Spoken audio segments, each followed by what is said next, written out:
এখানে একজন দিদি টুকটুকি চালাচ্ছে, আপনাদের দেখায় একটু।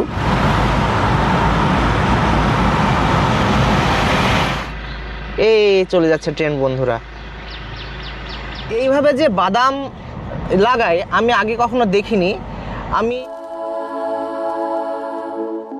বন্ধুরা সবাই কেমন আছেন? আশা করি সবাই ভালো আছেন। চলে আসলাম আরও একটা নতুন ভিডিও নিয়ে। বন্ধুরা এখন আমি আছি আজহাপুর পুলিশ ক্যাম্পের সামনে, আর পাশে হচ্ছে ওই উপর দিয়ে গাড়ি চলে যাচ্ছে দিল্লি রোড, আপনাদেরকে দেখাচ্ছি। তো বন্ধুরা এখান থেকে আমি চলে যাব খলতপুর আল-আমিন মিশনে, সেখানে যাব এবং আপনাদের খলতপুর আল-আমিন মিশনটা একটু ঘুরে দেখাবো। তো এখানে চায়ের দোকান আছে, চায়ের দোকানে একটু চা খেয়ে নিচ্ছি, পাশে গাড়ি দাঁড়িয়ে আছে। তো বন্ধুরা ভিডিওটা অবশ্যই শেষ পর্যন্ত দেখবেন। চ্যানেলে নতুন বন্ধু হলে অবশ্যই চ্যানেলটিকে সাবস্ক্রাইব করে পাশে থাকবেন। এটাই দিল্লি রোড, উপর দিয়ে সব গাড়িগুলো চলে যাচ্ছে। আর এখানে পাশে এই চায়ের দোকানে চা খাচ্ছি, এই চায়ের দোকানে। সকালবেলায় এই কাকার কাছে চা খেয়ে চলে যাচ্ছি। কাকু ভালো থাকুন, আবার দেখা হবে কোনো একদিন। আচ্ছা ঠিক আছে। 54 কিলোমিটার দেখাচ্ছি খলতপুর। হ্যাঁ খলতপুর উদয়নারায়ণপুর যেটা আছে সামনে মশাগ্রাম রেলগেট পড়বে, রেলগেট পড়েই গিয়েছে। আপনাদের ট্রেনটা দেখিয়ে দিই। গাড়ি থেকে বসে এই দিক দিয়ে ট্রেনটা যাবে। এই চলে যাচ্ছে ট্রেন বন্ধুরা।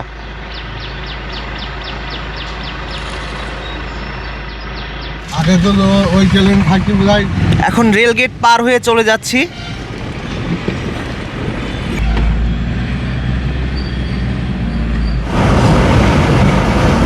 ধান দেখুন বন্ধুরা, ওই ধানের জমিতে ভিতরে কাজ করছে। গাড়ি খুব জোরে চলাই, আপনাদের ভালো করে দেখাতে পারছি না। কেমন একটা ধোয়া ধোয়া, ওদিকে কুয়াশা, তো শুধু ধান আর ধান। গাড়ি এখন পূর্ব বর্ধমানের জামালপুর হয়ে যাচ্ছে। চারিপাশে যেদিকেই তাকাচ্ছি সেই দিকেই শুধু ধানের জমি, শুধু ধান। পশ্চিমবঙ্গের ধানের গোলা বলা হয় এই বর্ধমানকে।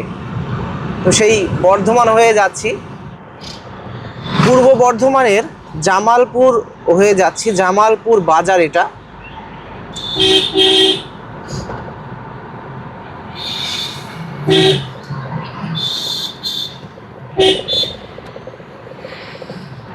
এতক্ষণ আমাদের গাড়ি পূর্ব বর্ধমানের মধ্যে ছিল, এখন আমরা চলে আসলাম হুগলির মধ্যে, হুগলি জেলার মধ্যে।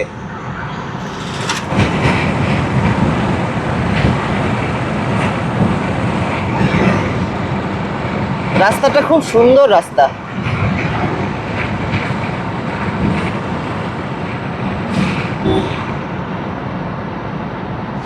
বন্ধুরা আপনাদের দেখাই যে গাড়িগুলো আছে, ট্রেগার গাড়ি বলে, সেই গাড়িতে করে সবাই ঝুলতে ঝুলতে স্কুলে যাচ্ছে। আপনাদের দেখাই, দেখুন বন্ধুরা, ঝুলতে ঝুলতে যাচ্ছে।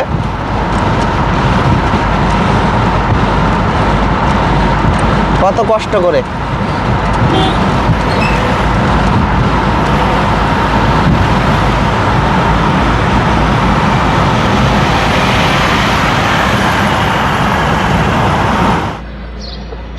তো বন্ধুরা এখন পৌঁছে গেলাম তারকেশ্বরে।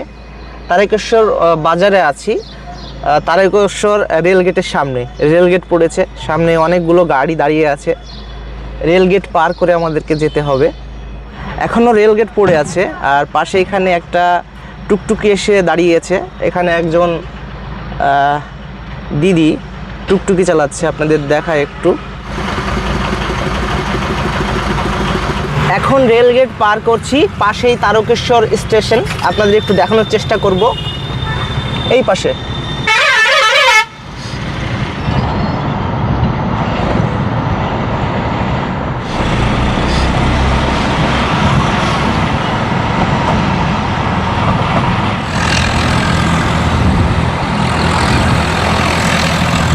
বন্ধুরা এখন চলেছি পুরসুরা গ্রামের রাস্তা দিয়ে। রাস্তার অবস্থা খুবই খারাপ, রাস্তার দিকে যাওয়া যাচ্ছে না, খুব কষ্ট করে। বাপরে! আর এদিকে পাশে নদী বয়ে চলেছে, আর এখানে সব মানুষজন কাজ করছে মাঠে। এদিকের মাঠ সবুজে ভরা, খুব সুন্দর। কি লাগিয়েছে এগুলো বুঝতে পারা যাচ্ছে না। বাদাম লাগিয়েছে, সবগুলো বাদাম। ওদিকে তাল গাছ সারি সারি সুন্দর, আর বাদামের জমিতে সব বীজ দিচ্ছে। আমরা যে খোসাওয়ালা বাদাম যেগুলো খাই, সেই বাদাম সব এদিকে একেবারে সারি সারি, শুধু বাদামের জমি, বাদামের জমি। এইভাবে যে বাদাম লাগায় আমি আগে কখনো দেখিনি। আমি এটা এখন পৌঁছে গেলাম বন্ধুরা ফতেপুরে, হুগলি জেলার ফতেপুর গ্রামে। বাদামের জমিগুলো আপনারা দেখতে পাচ্ছেন। ছেলেদের পাশাপাশি মেয়েরাও এখানে বাদামের জমিতে কাজ করছে।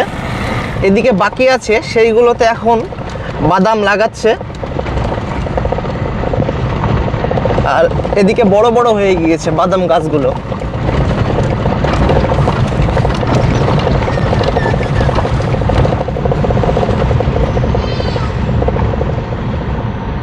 হুগলি থেকে এখন চলে আসলাম হাওড়া জেলাতে। হুগলি জেলা পার করে এখন হাওড়া জেলার মধ্যে চলে আসলাম বন্ধুরা। জায়গাটা বেশ সুন্দর, মাঠের ভিতরে একটা ব্রিজ আছে, এদিকেও সেই একই বাদামের জমি। বন্ধুরা এখন পৌঁছে গেলাম সেই আলামিন মিশনে, খলতপুর আলামিন মিশনে। আলামিন মিশনের সব এরিয়া। খুব সুন্দর একটা মসজিদ। কাছে থেকে আপনাদের দেখিয়ে দিই বাদামের জমি বন্ধুরা। এই বাদামের জমি, এই বাদামের ফুল হয়েছে। এইরকম বাদাম আপনাদেরকে আস্তে আস্তে সব দেখালাম।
বন্ধুরা এখন রেলগেটের কাছে দাঁড়িয়ে আছি।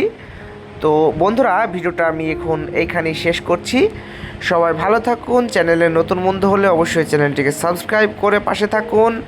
নতুন ভিডিও আমি আবার খুব শীঘ্রই নিয়ে আসার চেষ্টা করব।